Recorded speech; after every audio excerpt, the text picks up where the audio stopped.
SwayamPrabha. Digital India. Educated India.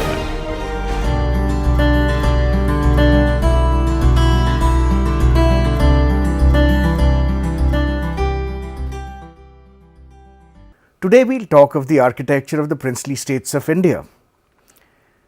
These were a political formation that began in the 18th century with the downfall of the Mughal Empire. As the Mughal Empire fragmented, weakened and lost a number of its provinces, governors that the Mughals had appointed declared independence. In addition, a number of small independent states also became more assertive and started building grand buildings while feuding with each other. Through the 18th, 19th and even early 20th century, the whole Indian subcontinent was a complete patchwork of territories held by these small princely states. Variously titled Rajas, Maharajas, Nawabs and Nizams, these princely states were eventually absorbed into a patchwork of territorial holdings that the British acquired. While the British had their presidencies in Bombay, Madras and Calcutta, all three of whom have changed names since, the rest of the country, almost a third of it, was under the control of these princely states. In an effort to outdo each other, initially they built in the style of the Mughals, building grand palaces using a Mughal architectural vocabulary. But once they signed treaties of subsidiary alliance with the British, their new masters were the British, and in many ways they started absorbing British architecture and, needless to say, British architects. We will look at some of these palaces today and look at how their architecture changed through time. Many of these palaces were built in the 18th century, but over the course of the next 150 to 200 years, there were additions, accretions and modifications, and thus what you have is a palimpsest in any one palace of at least 150 years. Let us look at the palace of the Maharaja of Patiala. Built in the beginning in the 1780s, it was added to by every successive king. The whole complex, known as Qila Mubarak, is in the middle of the bustling city. It has at least 10 courtyards which control the flow of traffic and people throughout. What you see is an aerial shot of this palace displaying the complexity within. Because it is in the heart of the city today, one enters it through a maze of narrow streets. It has all the usual trappings of a Mughal palace: a big gateway, Ivan, a gallery on top for musicians, and guard chambers flanking the big entrance. The entrance is large because the king, if he ever moved in and out publicly, would do so on the back of an elephant. There are large parts of it which now front the commercial streets around, and you can only get the pristine grandeur of this palace if you concentrate on the upper stories. The lower stories are all shops. Large parts of the palace betray English and European influences. Once you enter through the main gate, there is a massive courtyard which would be about the limit to which the public, and that too only the privileged public, would be allowed. Nobody else would be allowed further in. That was so because this was the big Maidan, the assembly point for the whole palace. In front of it is a building called Darbar Hall, where the king would sit in audience. Look at the roof line of the palace, which is borrowing forms completely from a Mughal idiom. You have the Bangla roofs and the chhatris that punctuate the skyline completely. Darbar Hall is a curiously European structure which has ornament that is Indian, but the whole scale, the proportions and even some of the details such as the gable roofs are completely European. But beyond this big public square, inside what is known as the Kila Andrun or the inner palace, are rooms that surround a series of courtyards. These courtyards appear in a bewildering set of scales and sizes. They are also laid out differently because they serve completely different purposes. This courtyard, for example, was very obviously a pleasure garden, again deriving its plan from the Mughal Chaharbagh of a quadripartite garden with some kind of focus in the middle.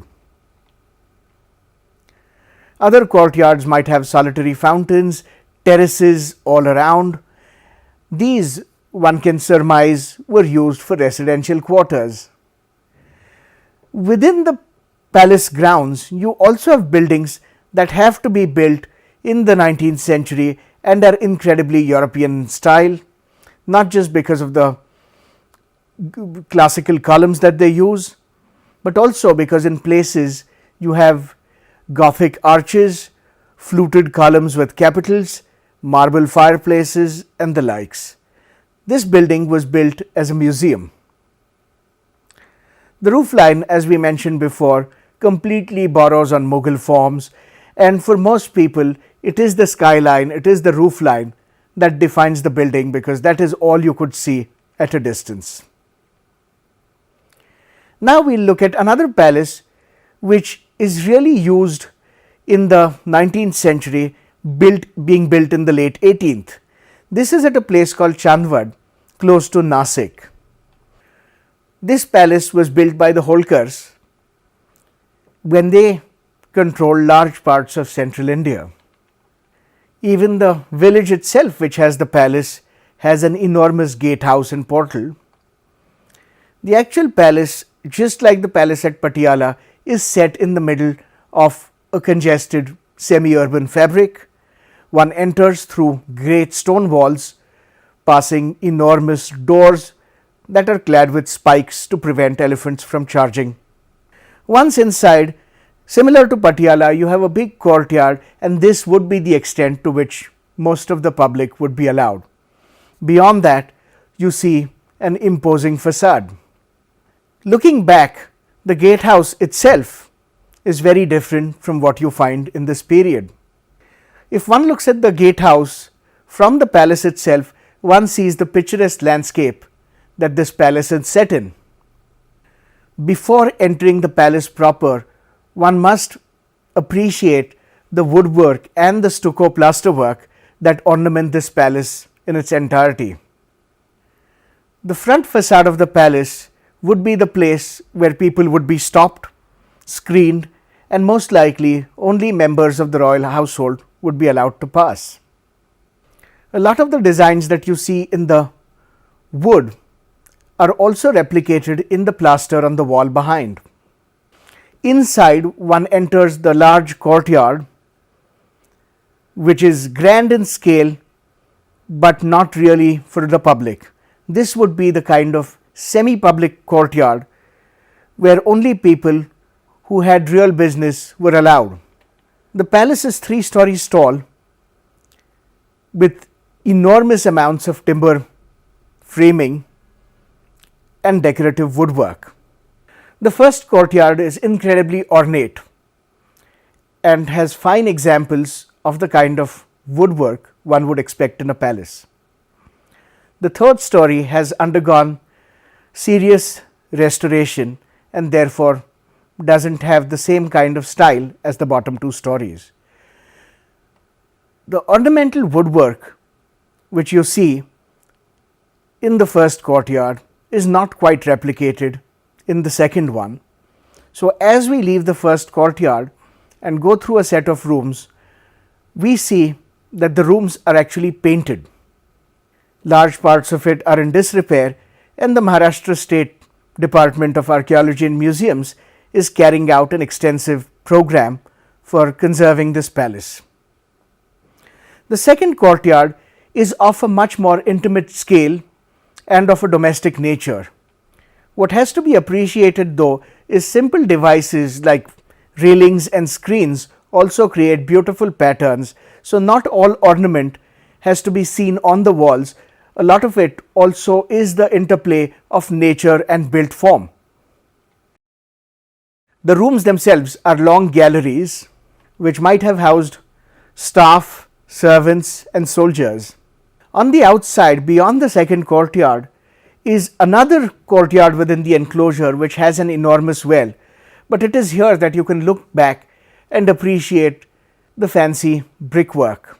We shall now move back north to Rajasthan and take a quick look at the palace of Udaipur, again very typical of the Rajput palaces, emulating all models of Rajput Mughal architecture. The gateway to the palace itself, which is outside, through which one enters and sees the palace. You enter through a series of portals where visitors would have been controlled. They diminish in size. You have all kinds of ornamental, beautiful details, and from right on top you have magnificent views of the city of Udaipur because this palace is built on the highest ground. Inside, again, courtyards do define all these palaces. This really is the essence of domestic Indian architecture. The courtyards are very often flanked by long galleries where people can sit and live out parts of their day. And again, the top has a Mughal architectural vocabulary. A number of these palaces in the 18th and particularly 19th century used to import large amounts of materials from Europe or other places in the world. So, for example, timber from Burma, tiles from Italy, glass from Belgium were the kind of stock tropes. In the palace at Udaipur, even the finials are made out of Belgian glass. Again, the palace was added to over time, and there are all kinds of extensions that show different kinds of architectural changes.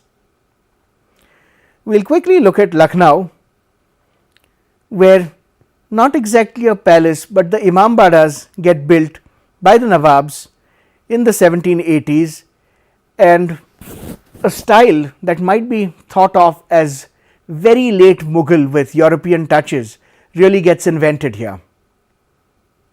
A number of European buildings also exist in Lucknow, side by side with this late Mannerist Mughal architecture.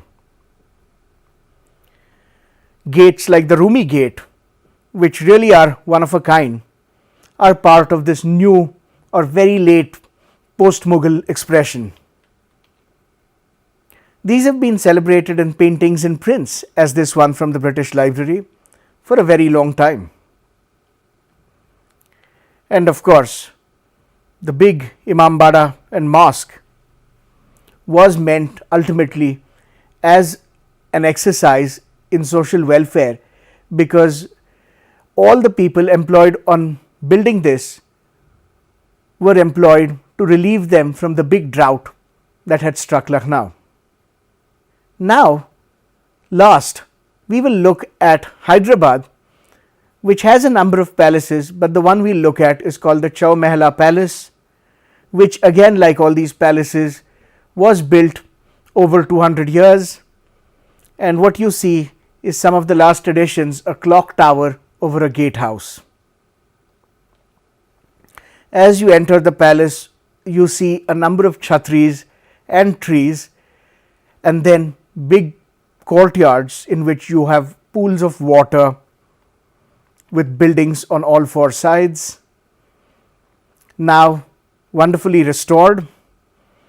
The Chow Mahalla Palace also has the Khilwat Hall, which is the Grand Darbar Hall. Again, if you look at the architecture of this, there are elements that are European, that are elements that are very Mughal, and there are elements that can only be described as Hyderabadi, a style that they invent for themselves. The point of showing all these palaces, and we cannot cover all of them because every princely state in India will build a palace, a trend that you see over time is that from a Mughal architectural vocabulary, they slowly start moving towards a European vocabulary, And in some cases, they will hire British architects to design for them buildings that are described as Indo-Saracenic, a style that we shall see under the British and under the colonial administration in a later session. Here you have on top left the palace at Chepauk in Madras, now Chennai. On the top right you have the Mysore Palace. On the bottom left you have the Lakshmi Vilas Palace in Baroda, and right here on the bottom right you have the Umaid Bhavan Palace in Jodhpur. All these palaces are built between the very late 19th or the early 20th century. Almost all designed by British architects. These designs try to fuse Victorian European planning with ornament and detail taken from all over India, imagining that this is the way the new Mughals will build so. Thus, to summarize, the four important things we see in all palace buildings from the princely states are the use of courtyards, the profusion of Mughal ornament, details that are sometimes European, and an aspiration to emulate the highest rulers of the land, once the Mughals and later the British. Thus, we now see in the 18th century a very important transitional time when not only tastes change, but the political formation of the country is changing rapidly. The Mughals are notionally and nominally the emperors of India, but a number of small principalities have decided increasingly to assert their independence. One of the ways in which they achieve this is by creating for themselves a unique and identifiable architectural style. Yet, the contingencies of climate, labor, available material and historical baggage which they all share leads to certain common forms.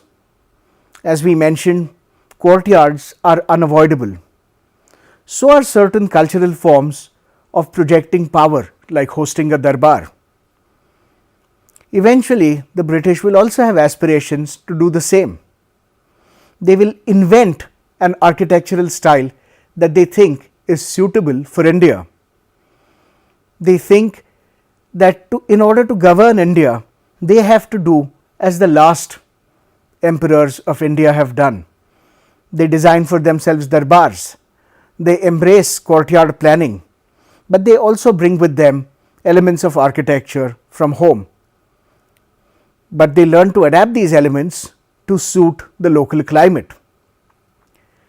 Princely states fragmenting and creating regional identities is a process that we've seen earlier when the Delhi Sultanate loses grip over most of the Indian subcontinent and you have the rise of various smaller sultanates and kingdoms all across India.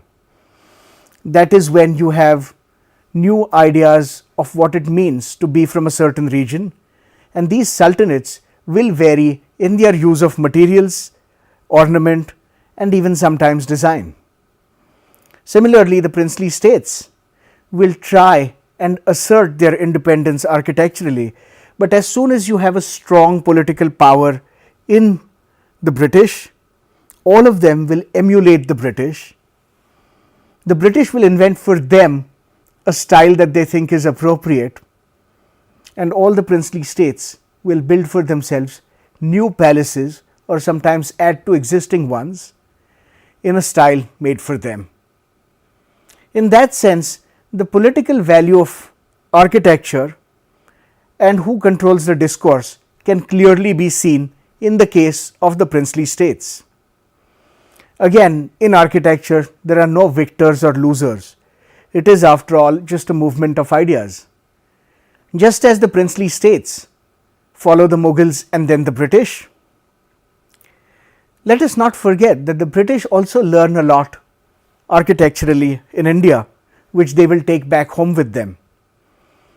Building garden follies and big palaces for their own king, the Royal Pavilion in Brighton, which we will see later.